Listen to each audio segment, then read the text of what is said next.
Hi there, welcome to Get Lit. My name's Pete Crooks. I'm senior editor and senior writer at Diablo magazine, and Get Lit is a program in which we talk to local authors and writers about their books. We're here in the Walnut Creek Public Library, and it's a real treat to have today's guest. The term local legend gets tossed around. It's definitely apt in this case. We have longtime Contra Costa Times columnist and author of such wonderful books as There's a Hummingbird in My Backyard, There's a Possum in My Backyard, and The Raccoon Next Door. Please welcome Gary Bogue. Hi there. Good to see you, Gary. Same here. I grew up in Walnut Creek. My family moved here in 1971. You've been writing for the Contra Costa Times about wildlife and animals for like that exact period of time. Yeah, So 1970. I've grown up reading your columns, and Wow. It's great to get to speak with you. Can you talk a little bit about how your column in the Contra Costa Times began? Well, back in those, what I like to call the really good old days, I was curator of the Lindsay Wildlife Museum. I started in the late 60s, and along around 1970, not by planning, but just it happened, we wanted to get some publicity. So we came up with the idea to do a column about wild animals because our phones used to ring off the hook, and we thought maybe this would slow that down. So we went down to the Times, which used to be over on Mount Diablo Boulevard at that time. And they invited me to do a weekly column. They had a little tabloid on Fridays called Contra Costa Livings, and they would do a kind of a Dear Gary. And we thought that'd be a good way to promote the museum and do an entertaining column. Do you remember what your first column was about? Yeah, I made up all the letters because we didn't have any. You don't have any letters to start with. Dear so Gary. I just made it up out of some phone. I think it had to do with raccoons. I don't remember the exact reason, but that's the most common thing I get asked about. Now, did you grow up here in the East Bay? I grew up actually in Berkeley, went to Berkeley schools, and then I came out here in my junior year and lived in Gregory Gardens and went to Pleasant Hill High School. I was in the second graduating class. And then I moved to Walnut Creek probably in '58. So you've seen this area really grow and Yeah. change quite a bit. What is it about the wildlife and the open spaces in this area that's always been so appealing to you? I've just liked it because it's right at the base of a wonderful island called Mount Diablo that we can all just look up at. And a lot of animals live up there, and they now live down here. Your books are really delightful for young readers to sort of appreciate the wildlife that's in our backyard. How did the first children's book was There's a Possum in My Backyard? How did that book project come together? Well, the book project actually started with the one preceding that, the Raccoon Next Door. My partner, the artist, Chuck Todd, is the graphics editor at the Times. And we had done a series of Sunday special sections on the outside back cover of the Times about various types of animals that lived in the Walnut Creek area. One was on mammals, one was on birds, that kind of stuff, in color. And Malcolm Margolin, who's the publisher of Heyday Books in Berkeley, which is a really nice little nonprofit that prints a lot of this kind of stuff, he had been going to UC Berkeley through the halls, and one of the professors had cut out one of our animal things and had it stuck on his bulletin board. And he liked it and called me on the phone and said, would you like to do a book? And after being stunned and unable to talk for about 10 or 15 minutes, it seemed like, I said, I've got a whole box full of reject slips. I'd love to do a book. And that kind of started it. And then after we'd done that first book, Malcolm said, your stuff seems to lend itself to children's books. And I said, well, that's interesting. We'd been thinking about that. He says, well, why don't you do a series of children's books? And I said, well, how many? And he says, well, how many animals are there? So we've done 2 animals, the possum and the hummingbird that just came out, and we're working on the next one, which is There's a Skunk in My Backyard. I interviewed the longtime Miami Herald columnist and now novelist Carl Hyacin recently, and Carl said that coming from a newspaper background, he's used to all his work becoming the next day's lining of the birdcage. having had so much experience writing for the Contra Costa Times as a columnist, what has the experience of being a published author in the children's book world been like? It's initially it was sort of an identity crisis similar to the one he described. I think that is interesting because you put out a column today, and sometimes tomorrow when somebody said, "I really liked your column yesterday," you'll go, what did I write about yesterday? So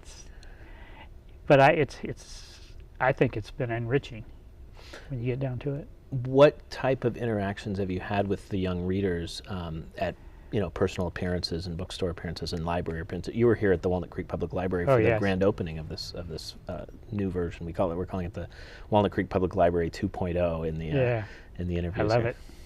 I have gone to a lot of book signings over the years, and the children's book signings are really enlightening because the parents bring their kids with them, and you're signing the book for the kids. And so you get feedback from the children. And plus also we did one book signing where actually a whole class came. And it's a field trip. Yeah. That's great. That was a shock.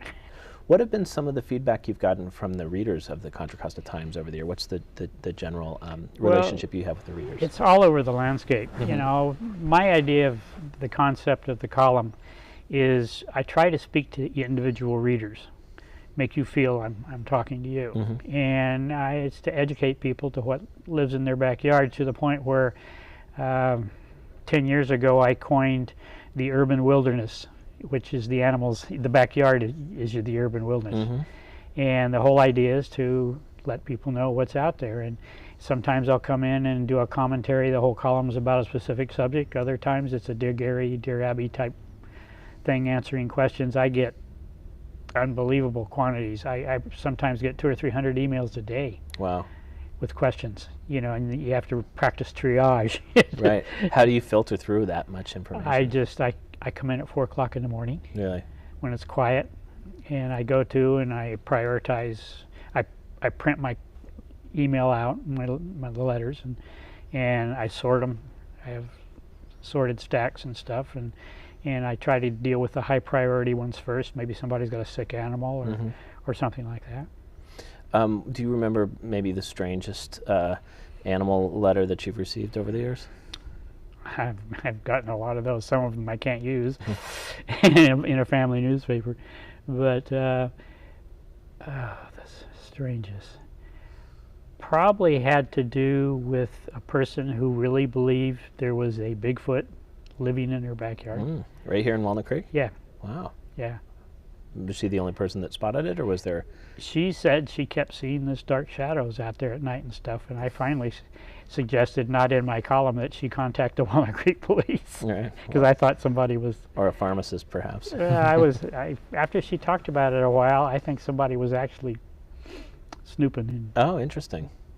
Peeking in her windows or something. Well, that's the beauty of the beat of a newspaper columnist, is you're really in the community every day, whereas as an author you kind of can isolate yourself and work on that one project. But it seems like you've enjoyed the balance of both worlds, you're not only an institution in the sense of your journalism, but your relationship with so many fantastic nonprofit causes and facilities like the Walnut Creek Public Library, but also the Lindsay Wildlife Museum in Walnut Creek and Animal Rescue Foundation, the ARF that Tony and Elaine LaRussa started 20-some years ago. 1990.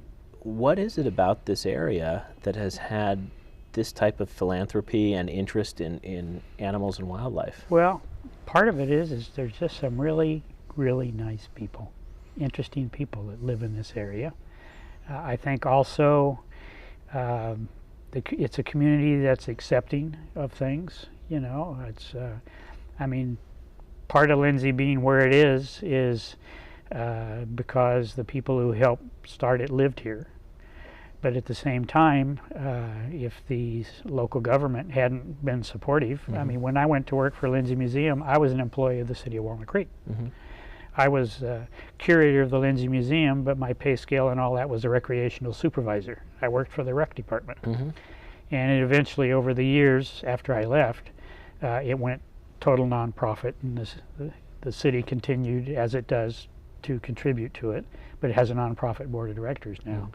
But in the same way with ARF, it was a go-to place for when Tony and Elaine decided they wanted to build ARF, and it was interesting. You remember the reason ARF started was a cat ran across the field at an A's game. Mm-hmm. When Tony was the manager at the A's game. And right after they rescued the cat, he found out it was going to go to the pound and will probably get put down, and he and Elaine rescued it because they're really animal people, strong animal people. And I got a call at the museum from the switchboard at the lobby saying there's a Mr. and Mrs. LaRussa to talk to you. And I didn't even know who the heck I wasn't a baseball person. Mm-hmm. Tony, I'm sorry, And I went out and we spent 2 hours at that first meeting, and they were asking me, advice on how to start an organization and stuff like that. And I basically initially said, "You're crazy, don't do it," mm-hmm. And we had another 2-hour meeting, and out of that they went with it. And I spent a 6-month period as director, and then went back to being a columnist full time. The ARF facility in Walnut Creek, the rescue shelter, the way it's set up as a almost like there's kiddie condominiums. It does not have the sort of ominous feel that so many of. No, it's very friendly. Instead of going into a cult, an interesting point, which a lot of people don't know, is the architect who designed that wonderful facility also designed Contra Costa Animal Services new shelter. Right? Well, it's not new now, but. Do you think that the community realizes how special these facilities like ARF and the Lindsay Wildlife Museum are? Because if you go to other parts of the state or other parts of the country, they don't necessarily have facilities like that that are just accessible to the public. I'm sure there are people who don't, but at the same time, I know a lot of people realize what a treasure those two places are. It certainly requires a lot of support. Yeah, they definitely need support, and I try to give them as much as I can, but everybody needs to support those two things because it's a unique opportunity for families and children to learn about special things. Having spent so much of your life right here in Contra Costa and in Walnut Creek, let's talk just a little bit about facilities like this new public library. This wonderful new public library. It's an incredible facility. A treasure. Yes. Did you use the Walnut Creek Public Library growing up? I have used libraries like probably nobody else on this earth has used. As I grew up, I used the Pleasant Hill. When I moved to Walnut Creek, I was down here and listening to the librarians complain about not having enough room and borrowing books. When I was in the 5th grade in Berkeley, I lived about 2 blocks on Bancroft, about 2 blocks from the Berkeley Public Library. And when I was in the 5th grade, I was out of school for the entire year with serious allergies. I was allergic to everything. I was sick. I was lightweight, lost a lot of weight and stuff. And so while I was recovering during that period, the schools would send home information so I could do that. My mom would go to the library, Berkeley Library, every day, and every day the librarians would have picked a stack of 5 or 6 books for her selection, and she would bring them home for me to read. And the next morning she would take the books, I had read them all, back, and for that entire year I went through the entire children's section of the library, and those gals that work there took all their time to pick the books for me. I wouldn't be doing what I'm doing today without it, and without that library. As we've interviewed the authors for this Get Lit series, I think every author has expressed their gratitude to librarians for the effort that they make in just kind of being aware of what the resources are and leading visitors in the right direction for what they need to use. Yes. We can't really understate the value of those people. No, and the thing I really like about this library is it's not just a library, it's a community center for people. There's gathering places for teenagers, there's computers, there's books, there's rooms to meet in. I mean, and it's what a library should be. It's a gathering place. How has the growth of Walnut Creek as a cultural center and as a sophisticated cosmopolitan area surprised you? It has surprised me to a degree, but pleasantly so, because I like the way they've done it. You know, we've all been to places where that's kind of corrupted the city by becoming that way. I think this has just made the city more elegant and beautiful and interesting and fun. I mean, there are from incredible places to eat to places like the Leisure Center where you could go to really cool stuff, to fun places to shop. And I don't think you could pick anything that you couldn't find here if you wanted to. But it's all been done in such a nice way that, you know, you don't find it bothering you, and there's neat places, and there's a nice tree-lined creek. Walnut Creek open space guys are putting up wood duck boxes so that the wood ducks that live in the creek can go up in these nest boxes and have their babies, and, you know, and keep things nice and wild. So in the midst of all this, you know, 100 feet away you have Main Street with incredible places to eat, and then you have this wild creek with wild creatures living there. Isn't there wild salmon running through Walnut Creek? They make it all the way up. That's amazing. In fact, it was one day I was sitting there working on my column, and this guy calls me, and he says, I've got a problem. He says, this tree is going to fall down and destroy my house, and something's causing this. You know, one of the trees went down, and now another one. And he was calling from off of Newell over by Kaiser Hospital, right downtown Walnut Creek. So I was going to go down on an errand, so I swung by his house, and a beaver. The creek was right near, and a beaver had come down from the delta, down the river, up Pacheco Creek, up Walnut Creek, shut it over to whatever this creek name was, and gone in and was up gnawing through a tree that was going to crash down on this guy's patio roof in the middle of downtown Walnut Creek. It's amazing to consider these wild animals in their natural habitat, living right next door in your books in our backyard, you know, where we're, you know, charging our iPhones and logging onto the internet. My wife and I are huge animal lovers, and we have 2 dogs and 2 cats at home. I'm wondering how many pets and critters have you domesticated in all these years that you've been? Well, I think when I was at Lindsay Museum, I started their wildlife rescue program, which now has a hospital and a veterinarian. I wish I'd have had back in those days. And we were dealing with 5,000 and 6,000 animals a year, wild animals that came in, and orphaned and injured wild animals. I think during the period I was there, probably went through 100,000 animals. Domestics, who knows? I wouldn't even guess. Do you have pets at home? Right now I have a California desert tortoise and 2 manic cats. I once camped on rescues.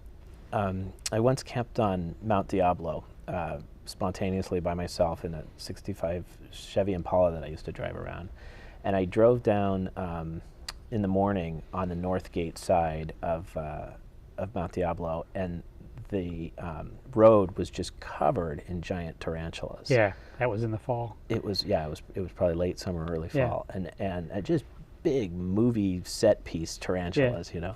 And I just remember that was just this remarkable sight to see in the morning. Well, it's a unique spot on Diablo. You know, there's tarantulas all over, but that's a very special place, and it's a big place. That's the area where the tarantulas are. There's no construction or building. And they come out in the fall. The males, they live down holes, and they're around, but they usually stay in these holes. And then in the fall, the males are out looking for girls, you know. And after the first rain washes them out of their holes, it suddenly is just, we have a photograph at the Times. One of our photographers years ago got down and put his camera on the white line of Northgate Road going up on the mountain when the tarantulas are crawling. And there's this great shot of down the white line with just tarantulas everywhere. Like monstrous. Can you think of some other spots that families might go to see wildlife in the open spaces and have really a unique experience?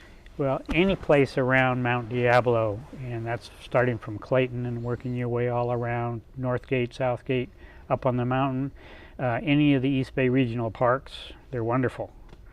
are good spots. The Beaver people in Martinez. You can go downtown Martinez where the creek goes through, and there'll be signs and everything showing you.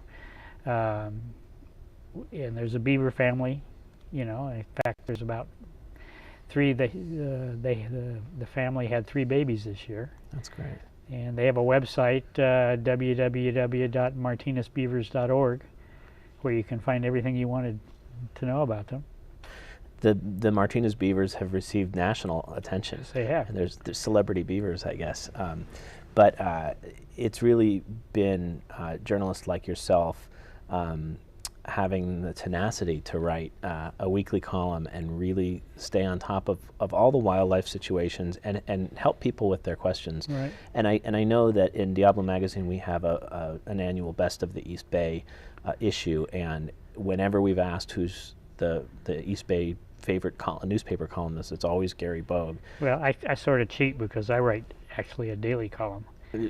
So that's so you have that many more readers. Yeah. But I know that your readers appreciate you, and so I just wanted to thank you personally as a fan of your work for so long for coming on to Get Lit. And is there a new book? What's the next? The next book is going to be there's a skunk in my backyard. Great. And I'm also working on, I don't know what the title's going to be yet, kind of a history of my years at the Lindsay Museum. Terrific. Look forward to I have a lot of really neat old photos. I'm looking forward to both of those projects. Thanks again for coming on, and Great. And thanks for all that you do for the Walnut Creek Public Library as well as Well, thanks for giving me a chance to say how much I love this place. Oh, we appreciate it very much. So thanks to Gary Bogue for his appearance today, and stay tuned for future episodes of Get Lit, in which we talk to interesting Bay Area authors. Thanks very much for watching.